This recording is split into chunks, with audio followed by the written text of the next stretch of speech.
संसार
हेची थोर भक्ती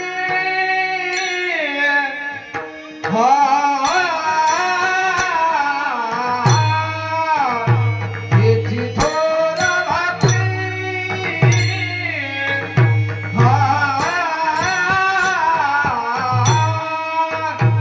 आवडती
देवा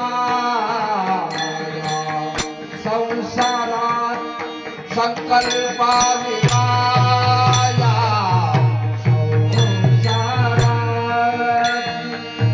संकल्पा विमाया संसाराची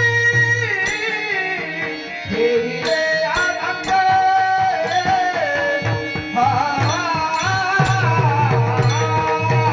हेविले आनंद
घोर भक्ती आवडते देवा,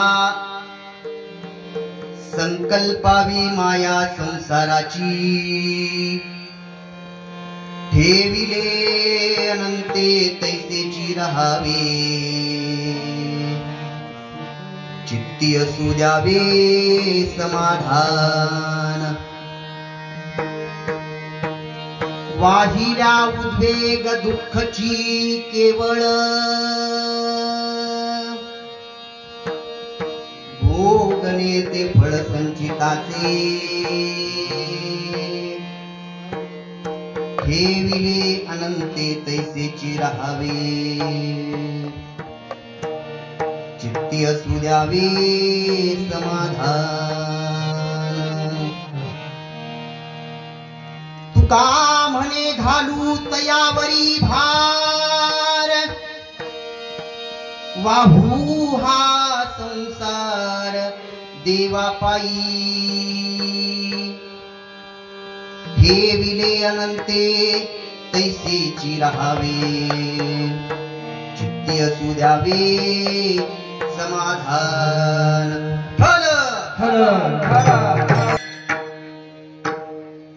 महायोग पीठे तटे भीमरत्यां, वरं पुंडरीकाय दातु मुनीन्द्रे, समागत्य तिष्ठं तमानन्दकन्दं,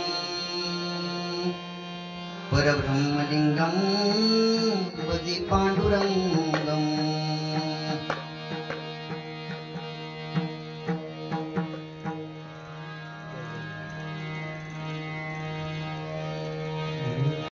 पांडुरंगा करू प्रथम नमन, दुसरे चरण संतांचिया, त्यांच्या कृपादाने कथेचा विस्तारू, बाबाजी सद्गुरु दास तुका, जयांचे केलिया स्मरण, होय सकळ विद्येंचे अधिकरण, तोची श्री वंदुचरण श्री गुरूंचे, ते नमस्कारो आता.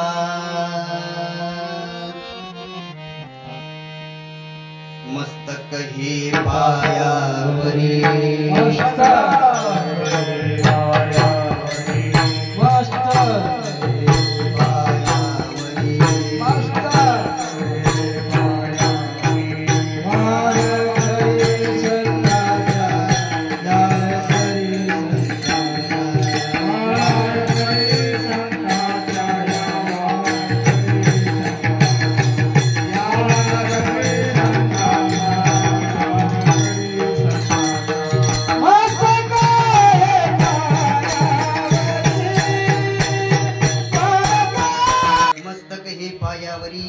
या वारकरी संतांच्या, गुरुर ब्रह्मा गुरुर विष्णू गुरुर देवो महेश्वरा, गुरुर साक्षात परब्रह्म, तस्मै श्री गुरुवे नमः.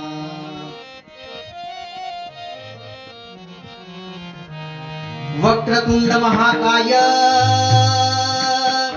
सूर्यकोटि समप्रभ, निर्विघ्नं कुरु मे देव, सर्वकार्येषु सर्वदा. या कुंदेन्दु तुषारहार धवला, या शुभ्रवस्त्रान्विता, या विना वरदंड मंडित करा, या श्वेत पद्मासना, या ब्रह्माच्युत शंकर प्रभूतिभीर देवे सदा वंदिता, सा मां पातु सरस्वती भगवती, निशेष गाड्या पहा, निशेष गाड्या पहा. नमो सद्गुरु तुकया ज्ञानदीपा, नमो सद्गुरु सच्चिदानंद रूपा, नमो सद्गुरु भक्त कल्याण मूर्ति, नमो सद्गुरु भास्कराय पूर्ण कीर्ति. नमामि शारदा देवी वीणा पुस्तकधारिणीं विद्यारंभं करिष्यामि प्रसन्ना भव सर्वदा विठ्ठल।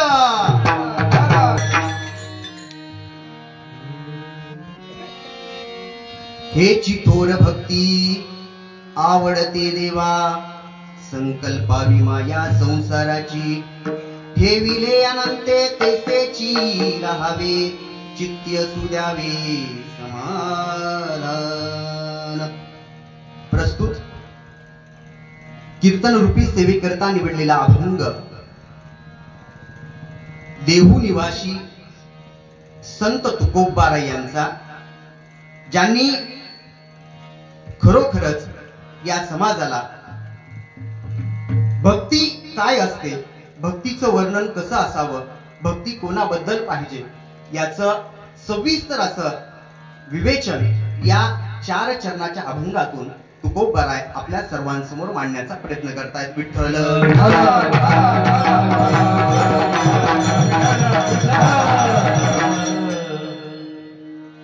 तुकोबाराय या अभंगातून भक्तीचं महत्व पटवून देत आहेत।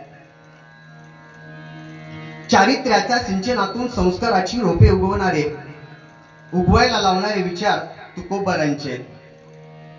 मानवतेच्या मळ्यामध्ये भलेपणाचं पीक लावावं, सद्गुणांची शेती करून संयमाचं अन्नधान्य पिकवावं असं सांगणारे विचार सुद्धा माझ्या तुकोबारायांचे। पुढे चालून सांगतो, निंदेच्या पावसात भलेपणाची छत्री उघडून धरायला लावणारे विचार सुद्धा माझ्या तुकोबारायांचे आहेत। म्हणून तुकोबारायांनी देहू पासून ते आळंदी पर्यंतची जमीन लोकांना दान दिली। आज जर देहू पासून ते आळंदी पर्यंतची जर जमीन दान देऊन सर्वांसाठी जवळपास 4-4.5 हजारांचा अभंगाचा गाथा स्वतःच्या हाताने इंद्रायणीमध्ये बुडवला आणि इंद्रायणीमधून बुडवल्यानंतर त्याच विठ्ठलाला, ज्या विठ्ठलाचं वर्णन, ज्या लोकांचं वर्णन, ज्या लोकांच्या हिताचं वर्णन ज्या गाथेतून, ज्या अभंगातून केलं होतं महाराजांनी, ती गाथा विठ्ठलाला परत मागण्यासाठी 7 दिवस अनुष्ठान केलं। तेच तुकोबाराय, त्याच तुकोबारायांच्या वर्णनामधील अभंग गाथेतील 4 चरणाचा सर्वांच्या पाठातला, सर्वांच्या परिचयातला हा असा अभंग, भक्ती प्रकरणातील असा अभंग सेवेकरता निवडलेला आहे। विठ्ठल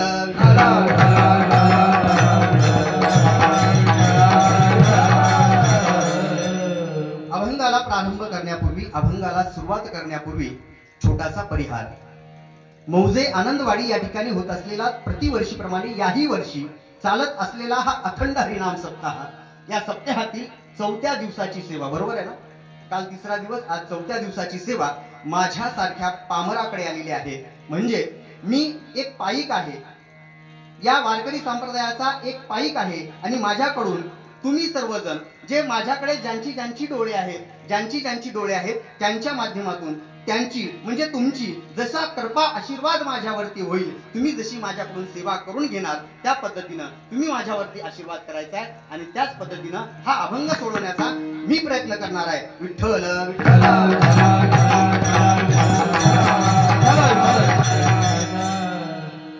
संत आम्हाला कळले नाहीत, आजूबाजूला संत असतात, आम्हाला कळले नाहीत। छोटंसं उदाहरण देईल आणि माझ्या कीर्तनाला सुरुवात करेल।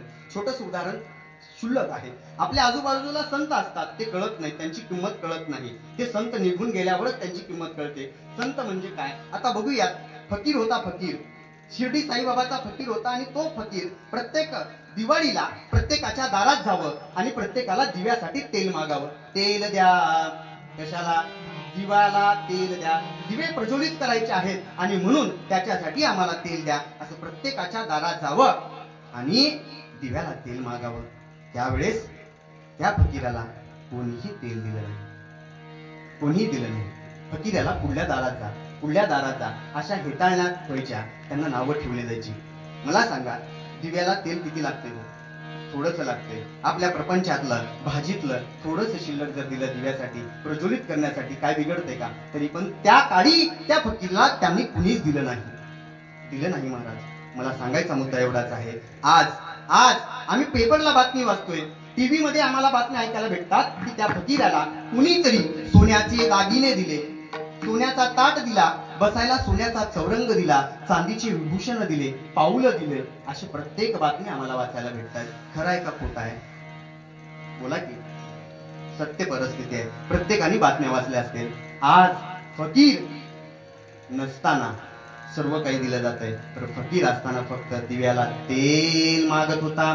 त्यावेळी कोणी दिलं नाही. पण आज समस्त शिर्डी आम्हाला साईबाबाच्या नावानं दोरा विकताना आम्हाला दिसते, गुलाबाचं फुल विकताना आम्हाला दिसतंय. फ्रेश होण्यासाठी जी 2 तासाची रूम आम्ही बुक करतो, न्हाण्यासाठी, स्वच्छता करण्यासाठी, आपण ती 2 तासाच्या रूमला सुद्धा 2000 मोजतो की नाही मोजत? मला खरं सांगा, तिथं कमाई कुणाच्या नावानं होईल? शिर्डी साईबाबाच्या नावानं होईल. आज आपल्या आजूबाजूला सुद्धा संत असतात, ते कळत नाही. ते गेल्या सतनावती जगा मानसाचा सारुगे, सतनावती जगा मानसाचा सारुगे, सतनावती जगा मानसाचा सारुगे,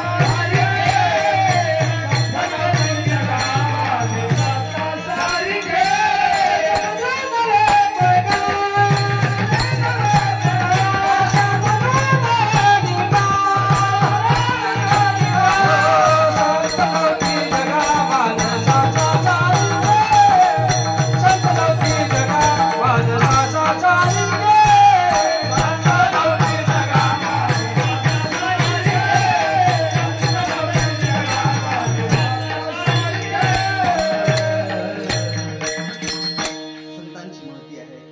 आज आपण ज्यांच्यामुळं हनुमंतरायांच्यामुळं हा अखंड हरिनाम सप्ताह होत आहे, एक नाही, हनुमंतरायामुळं हा अखंड हरिनाम सप्ताह आहे. मला सांगा, कीर्ती मिळवावी लागते, सहज भेटत नाही कीर्ती.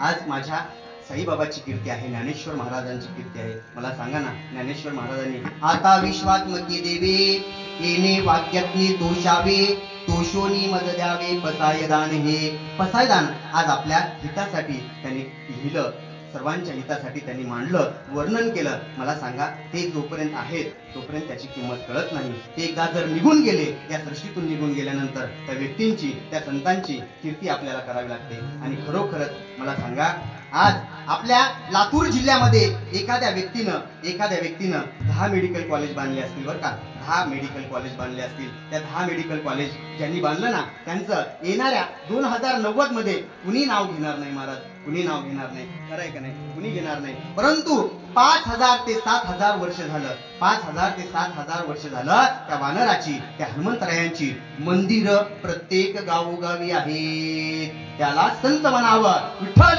विठ्ठल. बघा, मेडिकल कॉलेज असतील, त्यांचं नाव 2090 मध्ये कुणी घेणार नाही. परंतु माझ्या हनुमंतरायाचं नाव अजरामर राहणार. जोपर्यंत चंद्र सूर्य तारे आहेत तोपर्यंत माझ्या हनुमंतरायाचं नाव राहणार आहे. चंद्र सूर्य तारे आहेत तोपर्यंत माझ्या माऊलीचं नाव राहणार आहे. चंद्र सूर्य तारे आहेत तोपर्यंत संतांचं नाव, तुकोबरायांचं नाव, जगद्गुरु तुकोबरायांचं नाव अजरामर राहणार आहे. मला सांगायचा मुद्दा आहे, आज रेणापूर तालुक्यातल्या आनंदवाडी गावामध्ये भरपूर श्रीमंत लोक असतील, तालुक्यामध्ये श्रीमंत असतील, परंतु त्यांचं नाव तुकोबरायांच्या यादीमध्ये नाहीये. त्यांचं नाव तुकोबरायांच्या यादीमध्ये नाहीये. पुढे बोलतो, जे खरोखरच भरपूर काही श्रीमंत असतील, महाराष्ट्रात नाही इंडियामध्ये श्रीमंत असतील, परंतु त्या व्यक्तीचं नाव तुकोबरायांच्या यादीमध्ये नाहीये, ज्ञानेश्वरीमध्ये नाहीये आणि महाभारतात सुद्धा नाहीये. पुढे बोलून चालतो, ज्याच्या घरामध्ये ज्वारीचे दाणे नाहीयेत, भाकरीसाठी पीठ नाहीये, त्या विदुराचं नाव मात्र महाभारतामध्ये आहे, ज्ञानेश्वरीमध्ये आहे. विठ्ठल विठ्ठल. खरोखरच आपल्याला कळत नाही. कारण का? ती विभूती असतात, त्यांच्या वंशाला जावं लागतं. का? पाण्यातील मासा निंद्रा घेई कैसा जावे त्यांच्या वंशात, तेव्हा कळू येईल कासवाची पिले झाली कशी मोठी, जावे त्यांच्या वंशा तेव्हा कळू येईल. पाण्यातला मासा निंद्रा कसा घेत असेल? तडपडलेला दिसतो सतत, पोहताना दिसतो सतत, मग निंद्रा कसा घेत असेल? झोप कशी घेत असेल तो मासा? बघा, विचार करण्याची गोष्ट आहे. तसंच संतांचं सुद्धा जीवन असतं. कसं राहत असतील, कसं त्याग करत असतील, कसे आपले सर्व काही जीवन व्यतीत करत असतील, असतं का नाही? त्यांच्या वंशाला जावं लागतं, म्हणून तेव्हाच कळू येतं त्यांचा कळवळा, त्यांचा जिव्हाळा कळू येतो. म्हणून तुकोबारायांनी जर अभंगाचा गाथा आपल्यासाठी निर्माण करून दिला असेल, त्याच वंशातले, काल परवा पेपरला बातमी वाचली आपण, खरंय का खोटाय बघा, की शिरीष मोरे नावाचा व्यक्ती त्यांच्या वंशजातला 11वा वंशज होतं. 11वा वंशजातला व्यक्ती कर्ज झाला. हॉटेलमध्ये पडल्यानंतर, उद्योगामध्ये पडल्यानंतर 31 ते 32 लाखाचं कर्ज झालं आणि गळफास घेऊन शेवट करावा लागला. शेवट करावा लागला, त्याला फाशी घ्यावी लागली. ज्या तुकोबराय यांनी देहू पासून आळंदीपर्यंतची जमीन लोकांसाठी व्हा, कष्ट करा आणि उत्पन्न करा, खावा म्हणून मोकळी सोडलेली जमीन ज्या तुकोबरायांनी दान म्हणून दिली, त्यांच्या वंशजातल्या 11व्या वंशजाला जर फाशी घेऊन त्यांना शेवट करण्याची वेळ येत असेल तर मला सांगा, आमचा संप्रदाय कुणीकडे नेलो? मग त्या वंशजाला कळलं नाही का? तुकोबरांनी जे अभंग मांडले है की नाही, जिद्दीनं पुढे गेलं पाहिजे, वावरलं पाहिजे, शिकलं पाहिजे, सगळं काही समाज व्यवस्थेसाठी झटलं पाहिजे असं सांगणारे तुकोबरायांचं वंशज 11वा वंशज शिरीष मोरे चिठ्ठीमध्ये लिहितोय, माझ्या होणाऱ्या पत्नीला मी पुढलं आयुष्य देऊ शकत नाही, तिला फिरायला नेऊ शकत नाही, तिला सोबत राहू शकत नाही असे शेवटच्या चिठ्ठीमध्ये लिहून ठेवतोय. मग अशी वेळ येत असेल का? मग तुकोबरायांच्या अभंगातला याच साठी केला होता अट्टहास, शेवटचा दिवस गोड व्हावा. मला सांगा, हे याच्यासाठी अभंग लिहिले असतील का तुकोबरांनी? त्याचा शेवट गोड झाला का? नाही झाला महाराज. वंशज 11वं होतं. मला सांगायचा मुद्दा एवढाच आहे, आपल्या आजूबाजूला संत असतात, त्यांची महती कळत नाही, त्यांनी ठेवून दिलेले विचार असतात तरी पण कळत नाही. तेच अभंगाच्या प्रथम चरणात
आवडते देवा संकल्पावी माया संसाराची. हेची थोर भक्ती तुकोबराय या पहिल्या चरणामध्ये हेची थोर भक्ती असं वर्णन करतात भक्तीचं. तुकोबरायांनी अभंग लिहित असताना, अभंगाचा गाथा लिहित असताना भक्ती कुणापाशी तरी चरणावरती नतमस्तक होऊन लिहिलेली गाथा असेल ना? असेल का नसेल? बरोबर आहे. तुकोबरायांनी जी गाथा लिहिली समस्त हितासाठी भक्तीचं वर्णन केलं. आणि मला सांगा, त्या ब्राह्मणांनी त्यांना हेटाळणी केली आणि तुकोबराय तुमचा अभंगाचा गाथा इंद्रायणीमध्ये टाकून द्या, डुबून द्या आणि सोडून द्या. तुकोबराय म्हटले, यामध्ये माझं वर्णन नाहीये, माझं वर्णन नाही, त्या देवाचं वर्णन मी मांडलेलं आहे. देवाचं वर्णन आहे त्यामध्ये. एरांनी भावा भार माझा, त्यावेळेस बोलायला लावले काही ब्राह्मण जातीच्या समाजातील. आज मला सांगा, त्या रामेश्वर भट्टांनी त्यांना आढळलं, तुकोबराय वेदांचा तो अर्थ अम्मासीच ठावा, एराणी भावा भार माझा, अशी बोलना हेटाळणी त्यावेळेस केली. आणि तुकोबराय गाथा टाकायला इंद्रायणीकडे गेले. तुकोबरायांनी स्वतःच्या हाताने तो इंद्रायणीमध्ये गाथा बुडवून टाकला. माझं वर्णन नाहीये त्याच्यामध्ये. त्या देवाचं वर्णन आहे. जे होईल ते होईल. 7 दिवस अनुष्ठान केलं आणि अनुष्ठानामध्ये त्यावेळेस अभंग म्हटला, हेची दान देगा देवा तुझा विसरण भावा. म्हणजे दान दे आता देवा, मी लिहिलेला गाथा तुझं वर्णन आहे. आणि अनुष्ठानामध्ये भजन करतायत तुकोबाराय, अभंग म्हणतायत, हेची दान देगा देवा तुझा विसरण न भावा. तुझा विसरण होऊ देऊ नकोस आणि दान दे आता मला. काय दे? माझा गाथा जसा होता तसा दे. बघा, ज्या देवाची भक्ती प्रेमातून अंतःकरणातून भक्ती असते त्यासाठी देव धावून येतो. आणि अभंगाचा गाथा जसा बुडवला होता, झाली लग्नाचा इथं आत्मा संतांचा बांधला सेतू अभंगाचा, बांधला सेतू अभंगाचा. देहू गावी अवतरला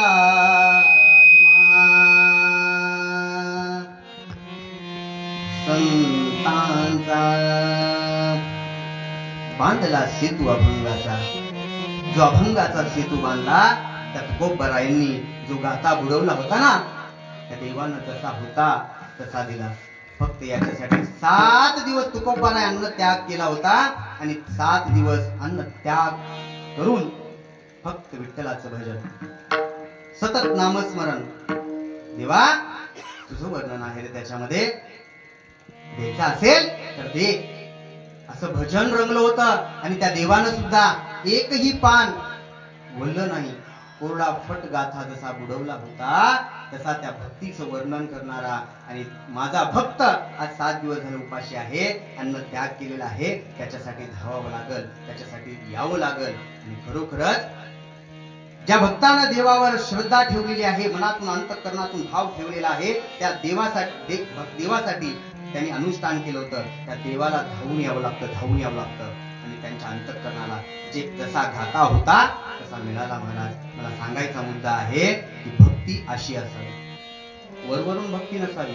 आपण देवघरातले देव एकाच टोपल्यामध्ये घेतो, पाणी असतं आहे की नाही, बुचकाळतो आणि एक एक एक एक एक एक देवघरावर ठेवतो, त्याच्यावर अक्षदा गंध असंच टाळतो, फेकतो आणि एवढूसा निवड देवाला ठेवतो. अंतःकरणातून भक्ती आहे का? खरं सांगा प्रामाणिकपणे. इथं महिला मंडळ आहे का? आपल्या बाळाला आपण न्हाऊ असंच घालतो का? गरम पाण्याचं पातेलं आहे त्याच्यात असं बुचकाळतो का? बघा, बोला. नाही बुचकाळत. आपण देवाला अंतःकरणातून भजलं पाहिजे याचं उदाहरण सांगतोय. जसं बाळाला आपण गंध पावडर करतो, व्यवस्थित त्याला पावडर लावतो, गंध व्यवस्थित जिथल्या तिथं लावतो, तसं देवाला सुद्धा हातामध्ये घेऊन आपण सेवा केली पाहिजे, भक्ती केली पाहिजे.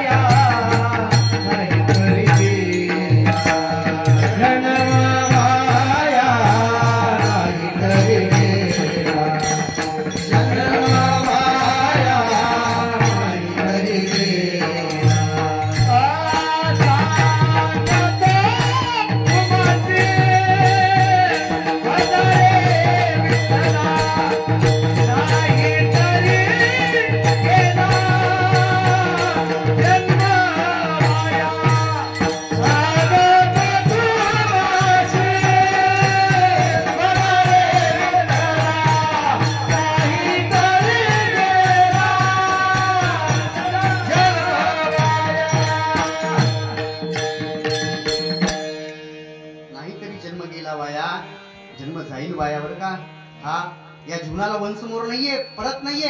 या जीवनामध्ये जन्माचा दिवस जसा फिक्स होता तसा मृत्यूचा दिवस सुद्धा फिक्स आहे, ठरलेला आहे. महाराज, माझ्या मीराबाईनं सुद्धा भक्ती केली. भक्ती करावी मीराबाई सारखी. राजपुरोहित घराण्यातली मीराबाई, मेवाड प्रांतातली मीराबाई, तासन तास भजन करावं, श्रीकृष्ण मूर्ती समोर उभा टाकावं आणि तासन तास भजन करावं.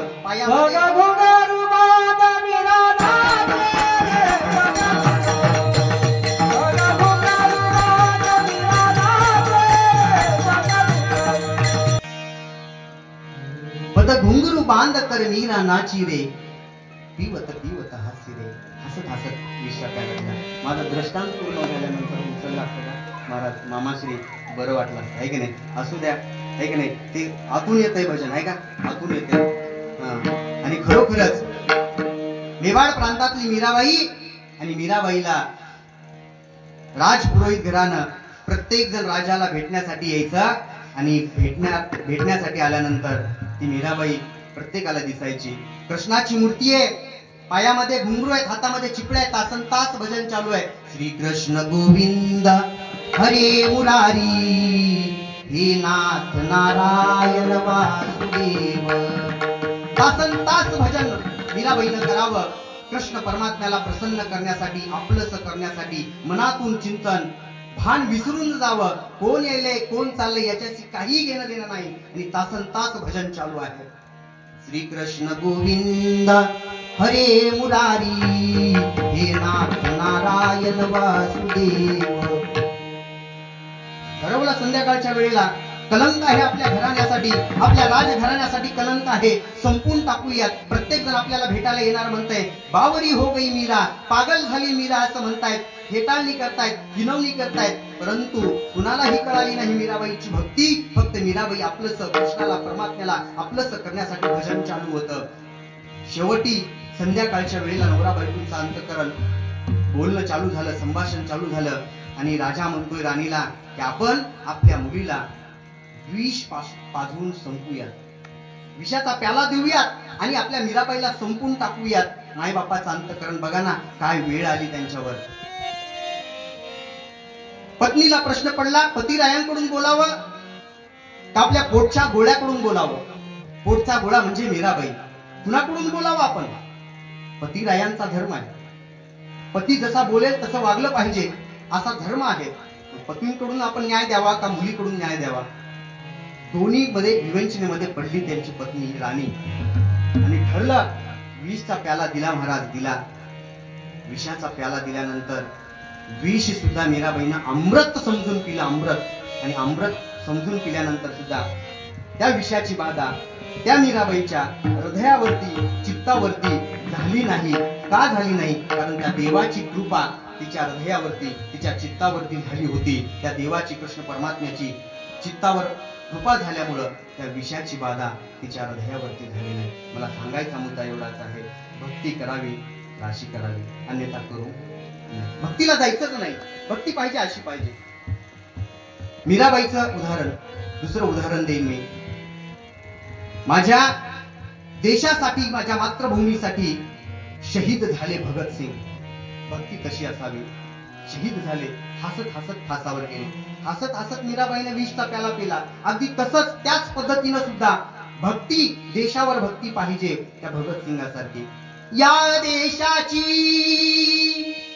आम्ही लेकर गाऊ त्यांची गाथा, विनम्र होऊनी चरणी त्यांच्या टेकवू आपुला माथा.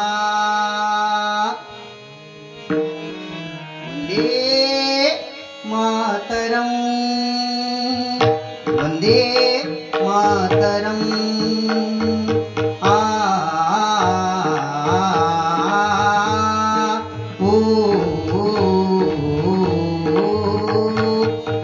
कोटी कंठातून उसळे सुवर्ण भी एक आता, कोटी कोटी कंठातून उसळे सुवर्ण भी एक आता. प्रियमुचा भारत देश पवित्र यांची गाथा, प्रियमुचा भारत देश पवित्र यांची गाथा. तुकोबरांची गाथा आणि माझ्या भगतसिंगाची भक्ती. मला सांगा, भगतसिंग हसत हसत फासावर गेले. भगतसिंगाला शेवटची इच्छा विचारली, भगत सिंह जी आपकी आखिरी ख्वाहिश क्या है? भगत सिंह ने दिलेलं उत्तर अतिशय मार्मिक होतं. ते म्हणाले, मला फक्त 2 मिनिट वेळ द्या. 2 मिनिट वेळ दिला. त्यावेळेस भगत सिंग व्यायाम करतायत, डिप्स मारतायत, आपल्या शरीराला फुलवण्याचा प्रयत्न करतायत, फुगवण्याचा प्रयत्न करतायत, ते शरीर बळकट करण्याचा प्रयत्न करतायत. भगत सिंगला प्रश्न केला, भगत सिंग जी अभी 2 मिनट में आपको फांसी होने वाली है और आखिरी समय में आप ये क्या कर रहे हो? काय करायला ते शेवटचे 2 मिनिट 5 मिनिट तुमचं जीवन आयुष्य राहिलंय आणि या 5 ते 2 मिनिटांमध्ये तुम्ही व्यायाम करता.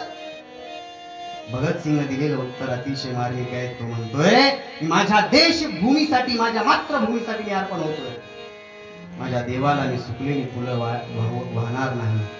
माझ्या देवाला मी टवटवीत फुले वाहणार आहे, फुललेली फुले वाहणार आहे. आणि खरोखरच आपण देवाला सुकलेली फुलं वाहत नाही, तर आपण टवटवीत फुले वाहतो. आणि अगदी त्याच पद्धतीनं कुणाच्या तरी पोटचा गोळा होता, पण वयाच्या 21व्या वर्षी हसत हसत फासावर गेला.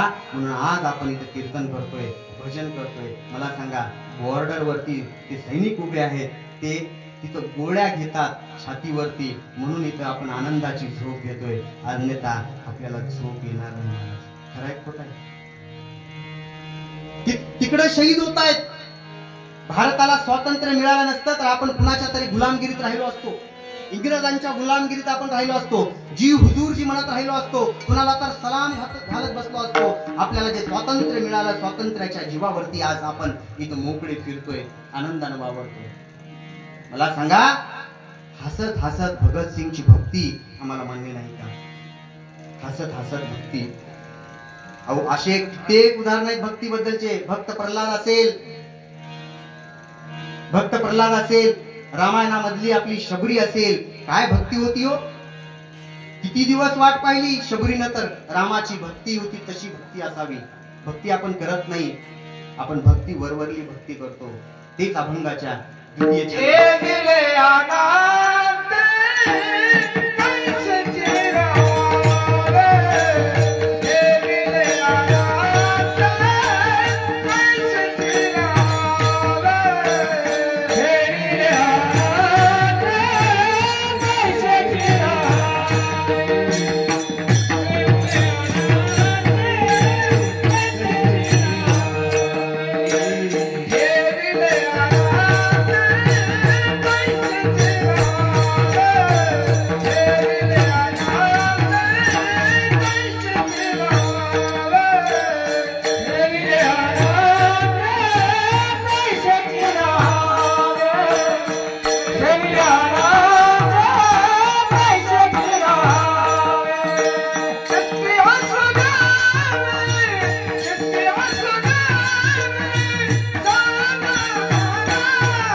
ठेविले अनंते तैसेची राहावे, चित्ती असू द्यावे समाधान. चित्तामध्ये समाधान पाहिजे. चित्तामध्ये गरिबी जरी आली, दुःख जरी आलं, वेदना जरी आल्या, तर चित्तात समाधान जर असेल तर सर्व काही पेलवण्याची ताकद, सामर्थ्य तो देव देतो, नक्की देतो. असंच सीता माता वनवासामध्ये झाडाखाली फुलं वेचत होत्या. फुलं वेचत आहेत. आणि राम आणि लक्ष्मणांची चर्चा आहे. फुलं वेचता वेचता सीता माता हसत होत्या. हास्य होतं चेहऱ्यावर. आणि हसत असताना रामांनी लक्ष्मणाला म्हटले, लक्ष्मणजी, जनकाची कन्या, राजपुरोहित कन्या, वैभव भरपूर राजघराणं, आभूषणाला कमी नाही, वस्त्राला कमी नाही, सर्व काही सोडून, सर्वाचा त्याग करून सीता वनवासात आली. आणि वनवासात सीता हसते. काय नवल आहे, काय नवल आहे! बघा ना, पहा ना, सीता हसते. रामजी थोड्या वेळानं सीतेपाशी गेले आणि सर्व विवेचना सांगितली. वनवास आहे, वनवासात आपण आहोत, जंगलामध्ये आहोत आणि तुम्ही हसताय कस काय, हसताय कस काय. त्यावेळेस अतिशय उत्तर मार्मिक दिलं सीतेने. जो देव, जो परमात्मा माझ्या समोर आहे, माझ्या सोबत आहे, तो असताना कशाला वैभव, कशाला रत्न, कशाला आभूषण, तुम्हीच माझ्यासाठी देव आहात. ठेविले अनंते तैसेची राहावे, चित्ती असू द्यावे समाधान. चित्तामध्ये समाधान होतं म्हणून हास्य होतं, है की नाही. जर हसत हसत संसार जर केला तर दुःख माहिती होत नाही महाराज, माहिती होत नाही. होतंय का माहिती? नाही होत. असंच महाभारतामध्ये पांडवांना दुःख झालं, पांडवांना, आणि पांडवांनी धावा केला त्या देवाचा. अरे देवा, अरे वनवास सहन होत नाही, धाव लवकरी धाव, आमच्यासाठी धावून ये, काहीतरी कर, काहीतरी युक्ती कर, काहीतरी हे संकट पेलवण्याची ताकद आम्हाला दे, सामर्थ्य आम्हाला दे. सहन होत नाही, सहन होत नाही. बघा, देवाचा धावा आपण केव्हा करतो? फक्त आणि फक्त दुःखात करतो. दुःखामध्ये दुःख आलं ना त्याच वेळेस करतो. आणि त्यावेळेस कृष्ण परमात्मा आले आणि एक वस्तू दिली बरं का, एक वस्तू दिली, आणि ही वस्तू सांभाळून ठेवा बरं. ज्या ज्या वेळेस तुम्हाला अतिशय दुःख होईल त्या त्या वेळेस त्या वस्तूकडे पाहत चला, पाहत चला. थोडं हलकं वाटेल आणि पुढे जाण्याची संधी भेटेल, पुढे जाण्याची ताकद निर्माण होईल, ऊर्जा निर्माण होईल. आणि ती वस्तू सांभाळून ठेवा बरं, सांभाळून ठेवा बरं का, कुठं फेकून देतात. ती वस्तू ठेवली आणि पाहावं, दुःख झाले की पाहावं, त्याच्यावरती पाहावं, आणि हेही दिवस जातील. काय लिहिलं होतं त्याच्यावरती, त्या अंगठीवरती? हेही दिवस जातील असं लिहिलं होतं. संसारामध्ये जर दुःख आलं ना, म्हणावं हेही दिवस जातील, राहत नाही, दिवस जातात. पुन्हा सुखाचे दिवस येतात. सुखाचे दिवस आल्यानंतर मला सांगा, पांडवांचा वनवास संपला, हस्तिनापूरची गादी परत पांडवांना मिळाली. आणि पांडवांना हस्तिनापूरची गादी मिळाल्यानंतर विसर पडला महाराज. कुणाचा विसर पडला? त्या देवाचा. ज्या संकटामध्ये जे देव धावून आला होता त्या देवाचा विसर पडला. आणि परत कृष्णालाच आठवण झाली. माझी संकटावेळेस आठवण ज्या व्यक्तीने केली होती त्याला सुखामध्ये माझा विसर पडला का काय, की आठवण करून देण्यासाठी कृष्ण परमात्मा परत प्रकट झाले आणि म्हणतायत, धर्मा, अरे दुःखामध्ये तुला आठवण झाली होती, एक वस्तू तुझ्याकडे दिली होती, ती आहे का?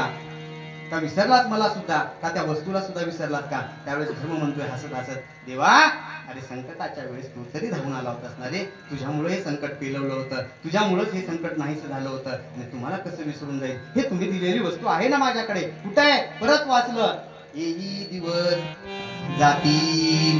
गादीचे दिवस सुद्धा गेले महाराज. वनवास येतो, वनवास गेला की गादीचे दिवस येतात, संकट राहत नाही.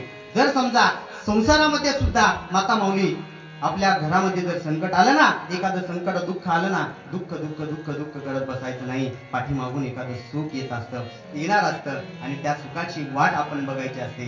दुःख करत बसायचं नाही, सुख येणार. हे एकाच नाण्याच्या दोन बाजू आहेत, एकाच नाण्याच्या दोन बाजू आहेत. पहिली बाजू सुख आहे, दुसरी बाजू दुःख आहे. या दोन्ही एकाच नाण्याच्या बाजू आहेत. सुख आले की समजावं मोठं दुःख घरात येणार आहे, आणि दुःख जर आलं तर समजावं मोठं सुख येणार आहे. दोन्ही एकाच नाण्याच्या बाजू आहेत. विठ्ठल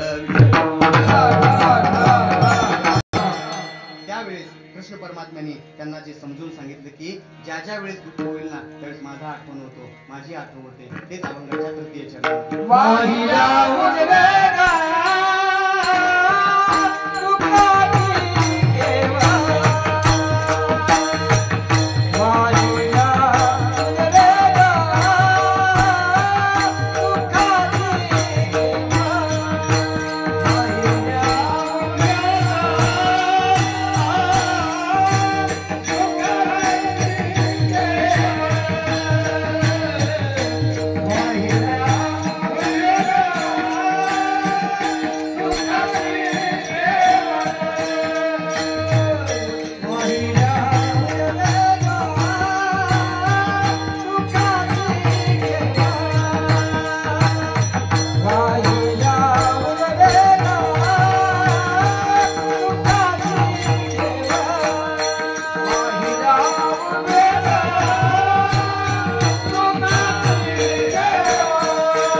दुःखाची केवळ भोगणे ते फळ संचिताचे.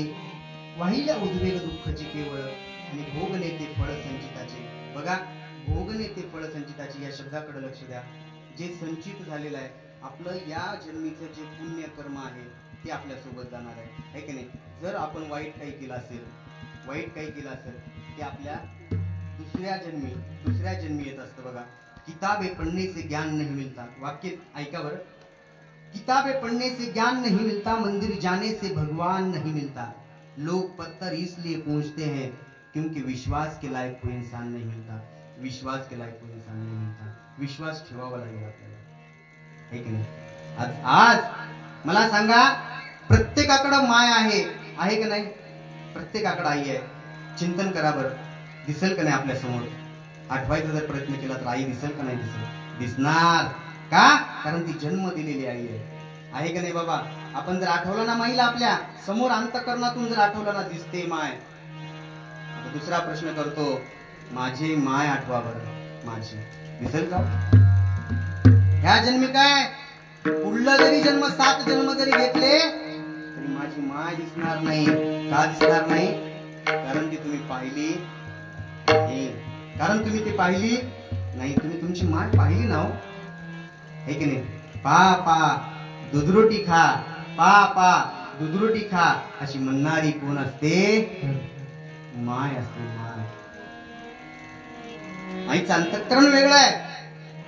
बोलून जाईल, गळ्यातली तुळशीची माळ आणि घरातली माझी माय. अंतःकरण आहे, अंतःकरणातल्या गोष्टी. आणि दारातली गाय या 3 गोष्टी अतिशय पवित्र आहेत.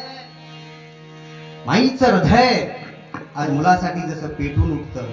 मुलाला साधी ठेस जरी लागली ना, डोळ्यात पाणी माईच्या येतं.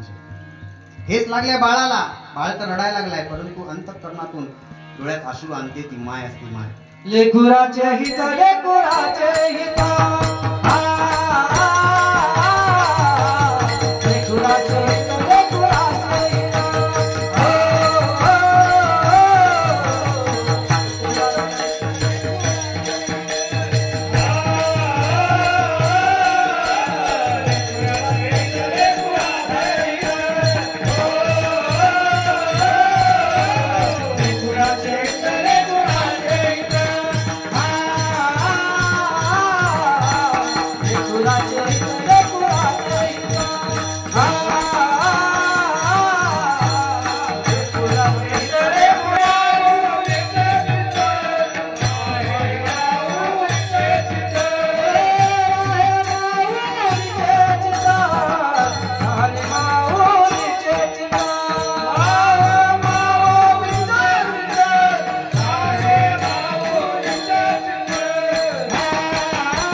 लेकुराचे हित,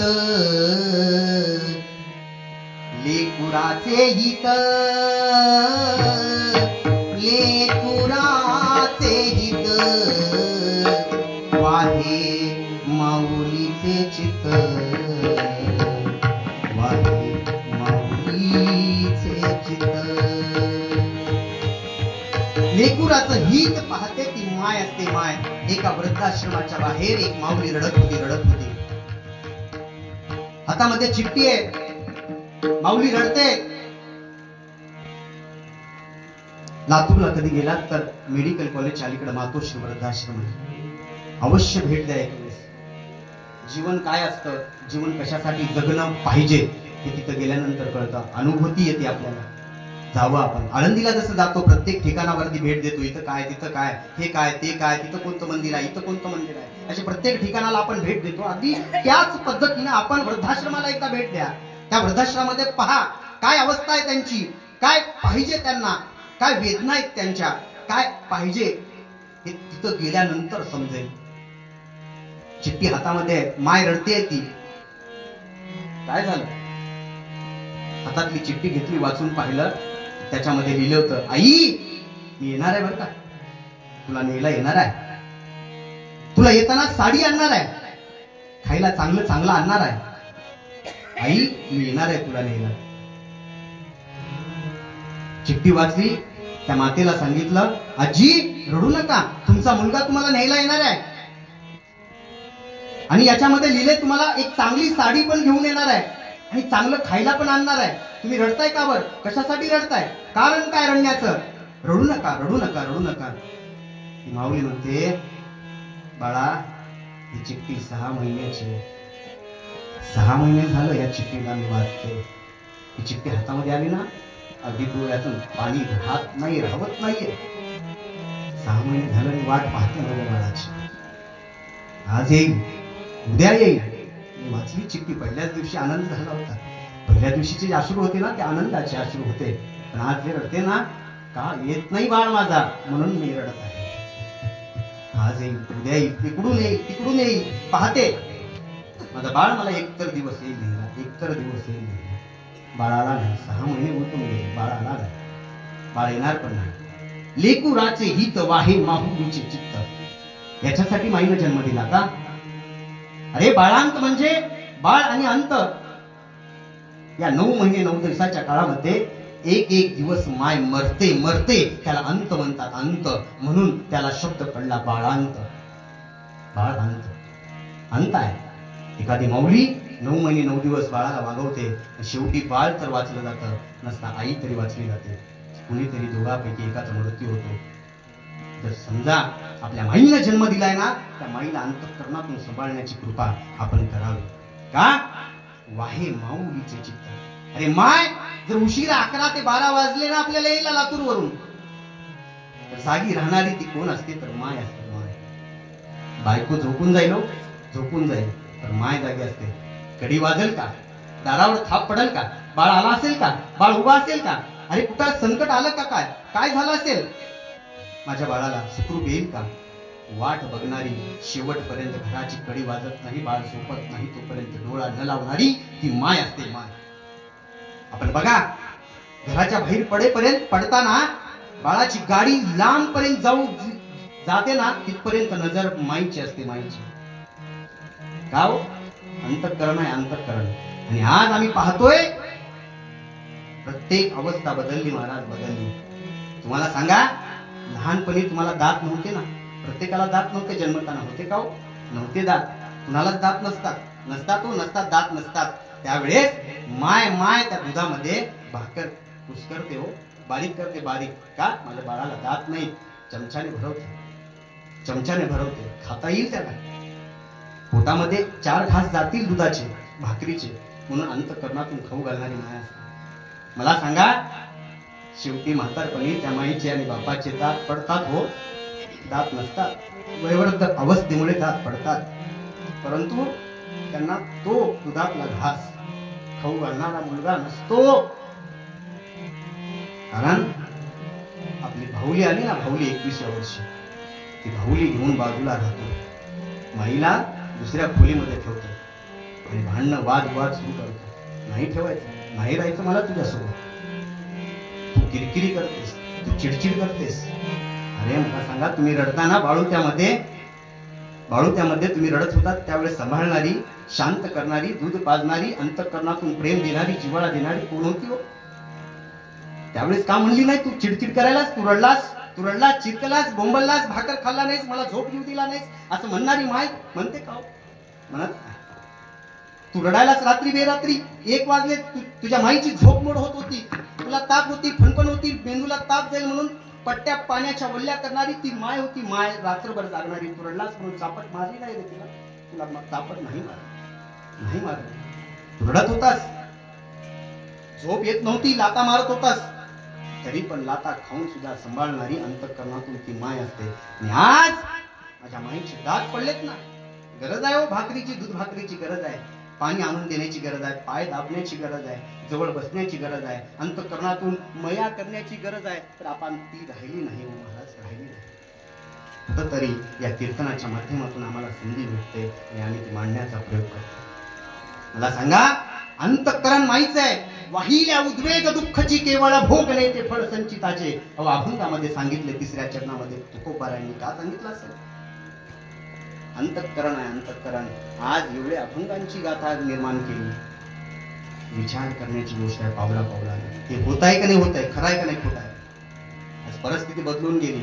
प्रत्येकाच्या हातामध्ये मोबाईल आला महाराज, मोबाईल आला. त्या मोबाईलमुळे घरातली माणसं घरातल्या माणसाला बोलायला तयार नाही. पुण्यासारख्या ठिकाणी जाऊन बघा, एक हॉस्पिटल उभा टाकलंय, 100 खाटाचं हॉस्पिटल आहे. वयवर्ष 7 ते वयवर्ष 35 ते 40 वर्षाची मुलं तिथे ऍडमिट आहेत. का?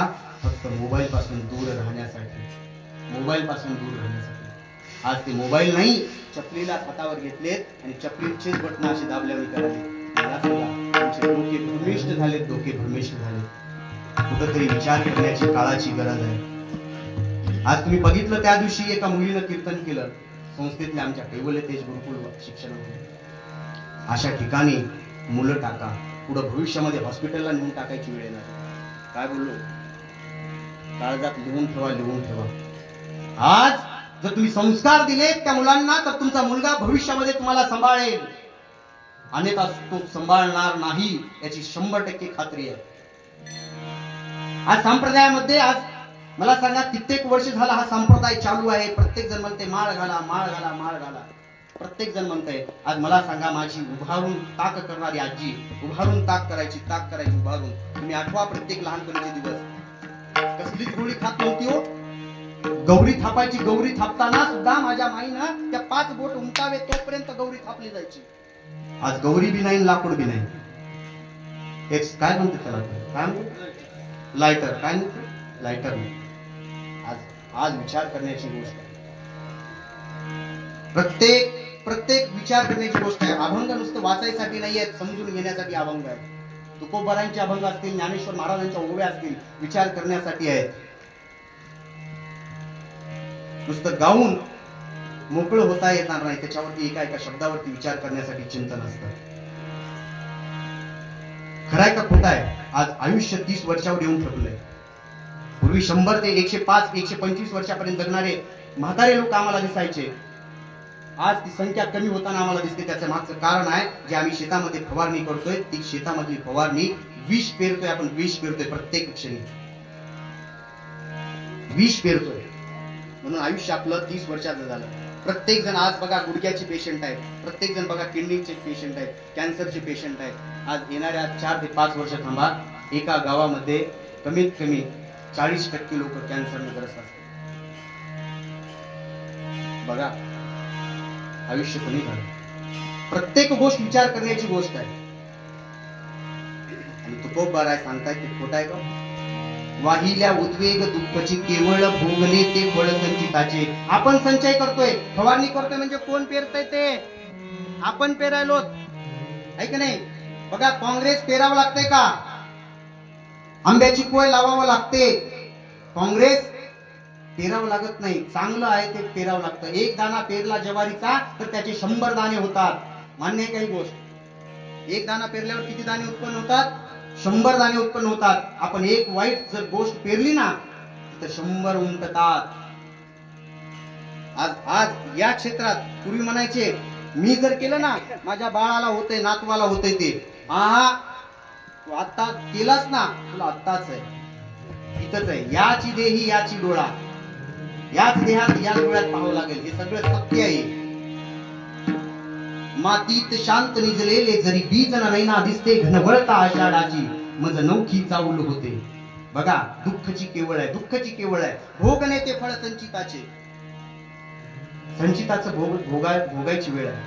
बघा, कधी तो इथं जाग्यावर उभारल्यानंतर आनंदवाडी या ठिकाणी जर उभारलं आणि रेणापूरकडे जर पाहिलं, तर हे गगन म्हणजे आभाळ. हे आभाळ, हे गगन धरेला म्हणजे धरणीला टेकलेलं दिसते का नाही दिसते बाबा? खरंय खोट आहे? खरंय ना? इथं उभा राहा आणि पहा, तिकडे पाहिल्यानंतर कुठंतरी आभाळ टेकलेला दिसते, परंतु त्या ठिकाणी जावा आणि प्रत्यक्ष पहा, लातूर पाशी जावा, टेकलंय का बघा, अजून पुढं दिसतं. खरंय खोट आहे? दुरात पलीकडे जेव्हा हे गगन धरेला मिळते, ते अद्भुत मज कळल्याची वेदनाच नुसती उरते, वेदनाच नुसती उरते. अजून पुढं आहे, अजून पुढं आहे, अजून पुढं आहे. आता मला सांगा, आपलं आयुष्य अजून पुढं आहे, अजून पुढं आहे का अलीकडे आहे? अलीकडे आहे. आपलं आयुष्य अलीकडे आहे. आयुष्य जात आहे राम राम स्मरादी. हनुमान चालीसामध्ये एक ओवी आहे बघा, 30वी ओवी, 30वी चरण 30वा आहे. राम रसायन तुमरे पासा, सदा रहो रघुपति के दासा. राम रसायन तुमरे पासा, सदा रहो रघुपति के दासा. म्हणजे राम राम स्मरादी, राम राम केलं पाहिजे, राम राम चिंतन केलं पाहिजे, बसलं पाहिजे. आणि या चौपाई असतील, काही असतील. मंगल भवन अमंगल हारी, व्रजहु सुदशरथ अजर बिहारी. राम सिया राम, सिया राम जय जय राम.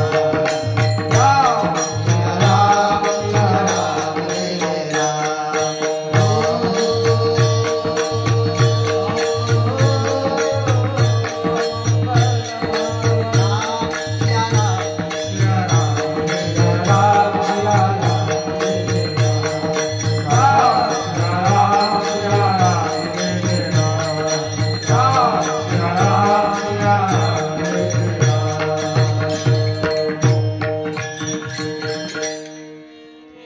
चांगलं व्हायचं असेल, मंगल व्हायचं असेल, चांगलं व्हायचं असेल, राम स्मरण केलं पाहिजे, रामाचं भजन केलं पाहिजे, चिंतन केलं पाहिजे. कारण या 2 अक्षरामध्येच आपण तरतो देव आपल्याला तारून नेतो, पुढे तारून नेतो. त्याच्यासाठी भजन केलं पाहिजे, त्याच्यासाठी चिंतन केलं पाहिजे, त्याच्यासाठी माईला सांभाळलं पाहिजे. त्याच्यासाठी है की नाही, माईमध्येच देव आहे.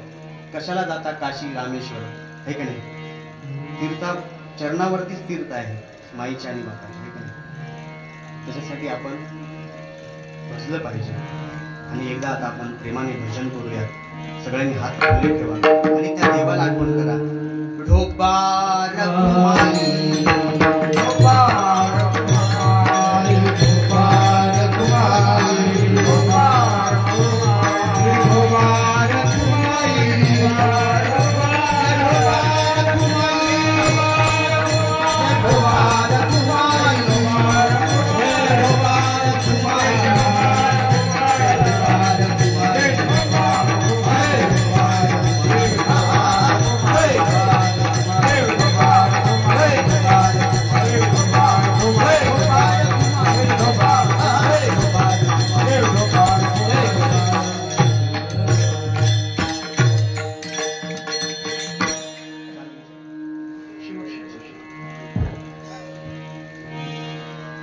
आज सगळ्या गोष्टी आपल्याला माहिती असतात, परंतु आपण त्या पावलाला चुका करत असतो.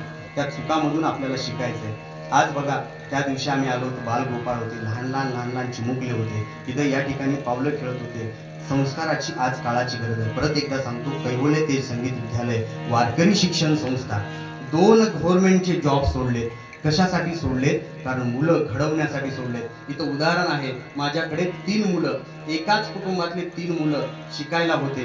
2007 ची गोष्ट सांगतोय, 2007 ची गोष्ट सांगतोय. ते आज माझ्या मते त्यांच्या हिमतीवरती, त्यांच्या कष्टाने लाखभर तरी महिना कमवत आहेत. एक जण लाखभर तरी महिना कमवत आहेत. आज मला सांगा, जर काळाची गरज आहे, योग्य शिक्षण, मापातलं शिक्षण आणि त्यांना जीवनामध्ये घडण्यासाठी, है की नाही, फिरत्या चाकावरती देशी मातीला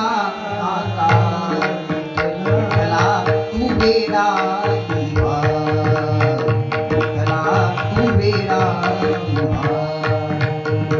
माती पाणी उजेड वारा, तूच मिसळशी सर्व पसारा. आभाळ चमक दे आकारा, तुझ्या घटांच्या उतरंडीला नसे अंतना पार. तू वेडा तू वेडा. मला सांगा, कुंभार जसं गाडगे घडवतो ना, गाडगे घडवतो, प्रत्येक गाडग घडलेलं भट्टीत टाकतो. भट्टीतच टाकत नाही तर त्याला उचलून त्याचा आवाज निघतो का, टंग टंग टंग टंग आवाज निघतो का असं बघतो. तर टंग टंग वाजलं तर तो कुंभार मार्केटला विकायला नेतो. जर वाजलं नाही, भद जर वाजलं तर तो म्हणतो हे गाडगं भाजलं नाही, भद वाजायला असं समजतो. तसंच कैवल्यते संगीत विद्यालय वारकरी शिक्षण संस्था रेणापूरमध्ये उभी आहे. बस स्टँडला लागून, बस स्टँडला SBI बँकेच्या पाठीमागं ती आमची भट्टी आहे. भट्टी ज्या ज्या व्यक्तीला वाटतंय की आपलं गाडगं आपल्याला भविष्यात चांगलं पाणी पाजेल, थंडगार पाणी पाजेल, शांततेची झोप देईल, असं ज्या पालकांना वाटतंय त्या पालकांनी त्या भट्टीमध्ये आणून टाकावं. ती भट्टी सर्वांसाठी खुली आहे. त्या भट्टीमध्ये एकदा टाका, 1 वर्ष 2 वर्ष राहू द्या, त्यांच्यावर संस्कारांचा पाऊस पडू द्या, म्हणजे ते गाडगं भविष्यामध्ये म्हातारपणाची काठी बनणार आहे. इंग्लिश स्कूल मध्ये टाकून पोपटपंची करून भविष्यामध्ये शिव्या खाण्यापेक्षा, भविष्यामध्ये आधार न होता कुठंतरी आपल्याला न ओळखायची गोष्ट जर करत असेल तर ओळखून घ्या. तुम्ही भाताची परीक्षा शीतावरून, काय म्हणतात ते, शीताची परीक्षा भातावरून का काय म्हणतात ते म्हणतात, त्या पद्धतीनं मी तुम्हाला विवेचन करतोय, या नारदाच्या गादीवरून सांगतोय. संस्काराची गरज आज मुलांवरती आहे. संस्कार जेवढे करचाल तेवढे मुलं भविष्यामध्ये घडतील. आणि ते मुलगा एक जर घडला तर भविष्यामध्ये जसं एक कोय पिकलेली आंबा असेल ना, पिकलेला आंबा असेल, गोड लागतो, तो गोड लागलेली पोय आपण जसं बाजूला काढून ठेवतो का, भविष्यामध्ये त्याचं झाड बनेल. झाड बनल्यानंतर भरपूर फळं उत्पन्न होतील. तशी पोय आहे तुमचं मुलगा सुद्धा. ती आंबट होऊ देऊ नका, ती कच्ची राहू देऊ नका, है की नाही. त्याला नासवू नका, सडवू नका. कारण तुकोबाराने सुद्धा एका अभंगातून सांगितलंय, पिकलिया सेंदे कडूपण गेले, तैसे आम्हा केले पांडुरंगे. काम क्रोध लोभ निमाले ठाईची, सर्वानंदाची सृष्टी झाली. ज्ञानेश्वर माऊली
तुका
आ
ज्यांची या ठिकाणी लाईव्ह तुमच्या गावातलं कीर्तन लाईव्ह अख्ख्या महाराष्ट्रापर्यंत पोहोचलं, ज्यांनी पोहोचवलं असे आमचे हरिभक्त परायण, त्यांच्या चॅनलचं नाव आहे केशव भक्त पांढरीचे जे केशव मंदिर आहे की नाही, समाधी मंदिर आहे पांढरीवरलं, त्या नावाने त्यांचं यूट्यूब चॅनल आहे.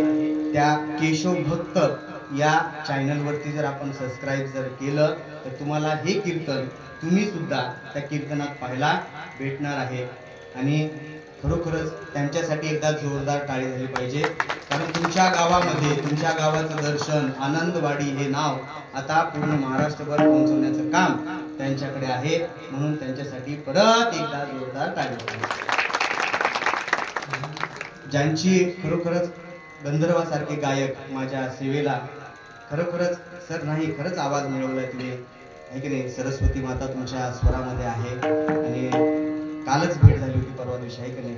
आमचे नांदेड जिल्ह्यातले हरिभक्त परायण विठ्ठल महाराज आहेत, त्यांची साथ त्याही कीर्तनाला लाभली होती आमच्या बालकीर्तन महाराजच्या दिवशी पण आणि आज पण लाभली. आणि तुमचं नाव महाराज, आता प्रत्येकाचं नाव घेत नाही, सर्वांचं गंधर्वासारखं गायन आहे. तुमचं नाव प्रसाद महाराजांची सुद्धा भेट आहे की नाही आज झाली, लातूरहून ते आलेले आहेत आहे की नाही. त्यांना सुद्धा कोटी कोटी धन्यवाद देतो. आमच्या शब्दाला मान देऊन हरिभक्त परायण दगडू महाराज पवार हे सुद्धा उपस्थित आहेत. माझं कीर्तन आहे म्हणून काल पण आले होते आहे की नाही, आज पण आले. आणि आमचे मामाश्री आहेत बरं का ते लातूरचे, आणि त्यांनी सुद्धा तिथून निघताना जरा थोडं लवकर करत होतं तर गाडी तशीच होती आहे का नाही, थोडं उशीर झाला आहे की नाही, पुढं आलो होतो आम्ही. आणि आमच्या शब्दाला मान देऊन सर्वजण उपस्थित टक लावून बघत होत्या माता मोळीकर काय बोलते की कॅच करण्यासाठी टक लावून बघत होते, काय चुकतं का कुठं काही गोष्ट करण्यासाठी. म्हणून तुमच्यासाठी सुद्धा मी इथून नारदाच्या गाडी येऊन मला भरभरून आशीर्वाद देतो. तुमचा कृपा आशीर्वाद आमच्या मुलांवरती आमच्यावरती आणि तुमच्या स्वतःवरती राहावा अशी प्रभूचरणी प्रार्थना करतो. खरोखरच आज आपण उपस्थित राहिलात, मला वाटलं त्या मुलीपेक्षा थोडं दुप्पट संख्या येईल काही की आजूबाजूची, पण नाही, थोड्याच माता मौली दिसल्या. तरी सुद्धा जे घरून सुद्धा ऐकलेत, घरी बसून आवाज ज्यांच्यापर्यंत पोहोचते त्यांनी म्हणले असतील काय महाराजाला बघायचं, त्या दिवशी चालते आपण त्या दिवशीच त्यांचे चिंतन ऐकलं असतं बरं झालं असतं. असं जे जे घरी बसून कीर्तन ऐकले त्यांच्यासाठी सुद्धा कोटी कोटी धन्यवाद देतो. परंतु थोडासा उशीर आम्हाला यायला झाला, ज्यांच्यामुळे आम्हाला सेवा मिळाली. आमचे परम मित्र परम स्नेही हरिभक्त परायण जनार्दन भाऊ कांबळे, ते सतत मला घरून निघेपर्यंत कमीत कमी 50 कॉल केले असतील, 50 कॉल महाराजपूरपर्यंत आला. म्हणून त्यांच्यासाठी एकदा आहे की नाही नतमस्तक होतो. आमचे विनयगिरी बाबा खूप वेळ झाला, दोघंजण पण वयोवृद्ध आहेत तरी पण थांबले, उभा टाकले. इकडून साऊंड सिस्टीम वाले अतिशय अप्रतिम साऊंड सिस्टीम खरोखरच त्या दिवशी पण दिली आणि ह्याही दिवशी तुम्ही साऊंड सिस्टीम दिली, म्हणून सिस्टीमसाठी एकदा जोरदार टाळी झाली पाहिजे. जोरदार खरोखर अप्रतिम सिस्टीम आहे की नाही. आता एकदा आपण तुकोबरांचं भजन तुम्ही घेतलं आहे की नाही, विठ्ठल जय